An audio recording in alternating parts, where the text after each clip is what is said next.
Ladies and gentlemen, welcome to yet another edition of Fan Friday, where this one has a question that comes from Terrence, and he writes, do you think the WWE should create a championship for the lower card level wrestlers? I know in the past I've asked you about the Hardcore Championship coming back and all, and I know that there are mid-card championships, but I think there should be another championship instead of having pointless lower card matches, and I think it could help boost wrestlers' careers. What does Byte that think? First of all, thank you for the question, and the real answer now is, what does Byte that think of this, actually? Champions make titles. If there's another title, I don't think that would necessarily boost someone's career more than like, hey, this is just one of these quote-unquote pointless feuds would, more than like having a title in it. If you look at something like the Intercontinental title, like that has such highs and lows already, would adding another title fix that?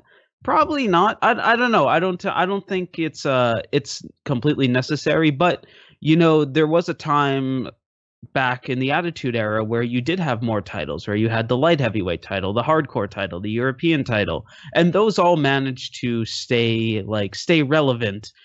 Sometimes they weren't like relevant all the time. Sometimes they would kind of go in a cycle where one went more than the other, but they all kind of hung around. And it worked then, so maybe it could work now. I don't know. I'm not a big fan of it.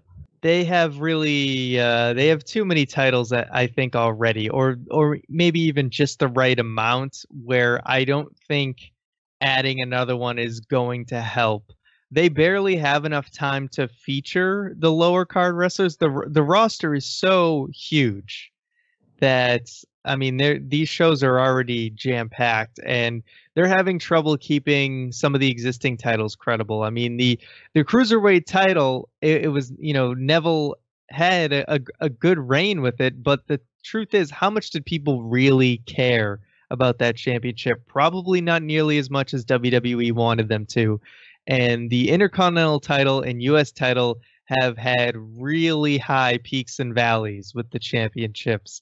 So those have been rocky for a number of years. Only the US Championship recently has become something that's actually been considered credible. So I don't think adding a championship is really going to help the lower card that much more. If you just have interesting stories, a novel concept, I know, an interesting story can make a lower card feud matter. And that's really what it's all about. It's really just about how much time and effort they put into it.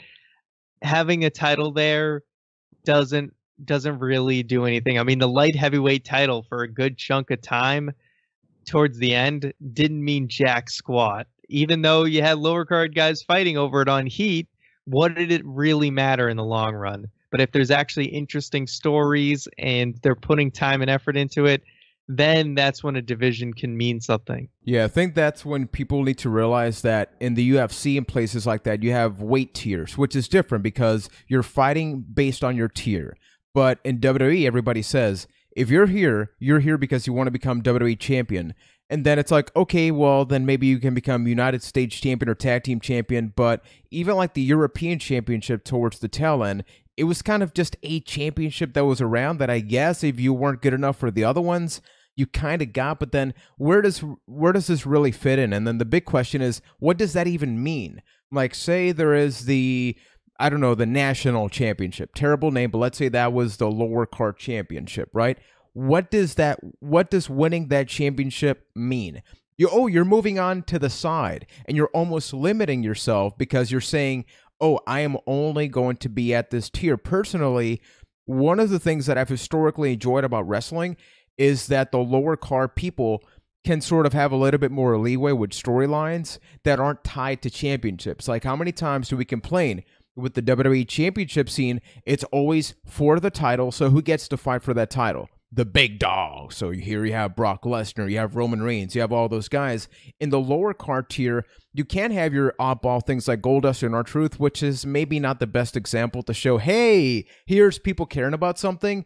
But if it was not for the fact that there wasn't a championship involved, I don't think that those creative things could really flow. Like, look at a Fandango, look at a Breezango, for example.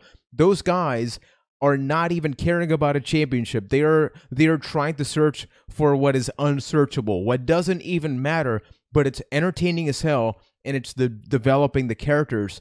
And I think that right there is what WWE should strive to do, to really care about, okay, so this guy's not in a championship scenario, then what's he going to do? Because otherwise you end up with a Dolph Ziggler. Here's a multi-time world champion, but because we don't know what storyline to put him in, because most of them inevitably involve a championship run, I guess he's gonna disappear. Hey, look at Luke Harper, all the talent in the world. Where is he? Oh, he's not fighting for a championship, so it doesn't matter. I think that right there is the unfortunate thing. So, folks, that has been a little bit about our perspective about this question, which is, should WWE have a lower card championship? We think that it's just not, it's not the solution to a much bigger problem. So if you like everything that it is we do, if you like our mugs here, you can like this video, you can subscribe to the channel, you can check out our podcast available every single Wednesday night. If you have a suggestion for Fan Friday, you can drop it down below. You can also support us directly by heading over to patreon.com/byte. For as little as $1, you get exclusive updates. You get early access to this video by becoming a gold patron. You get early access to everything else, including exclusive access to a couple of videos and a Byte That commentary series where we commentate through Bad Blood 2004. If you get 100 of those pennies, you can get exclusive updates. Just think, that is a penny. Yo, right? this is a Canadian dollar. How freaking That dare TV you? looks like I a thought penny. it was a penny too. Yeah, dude, I'm in Puerto This Rico. We got some of the green dollars. Is my camera going to focus in here? Is it going to do it? Oh, yeah, we can kind of get it there, right there. Ooh. That is a Canadian loony. Ooh, You that looks respect cool. the loony. Respect the loon. Respect the loony. How dare you? How The only dare kind of you. loony I like is the Tiny Toons variety. And with that, we thank you for watching, and we'll be back with a lot more right here with Keats Looney. Goodbye.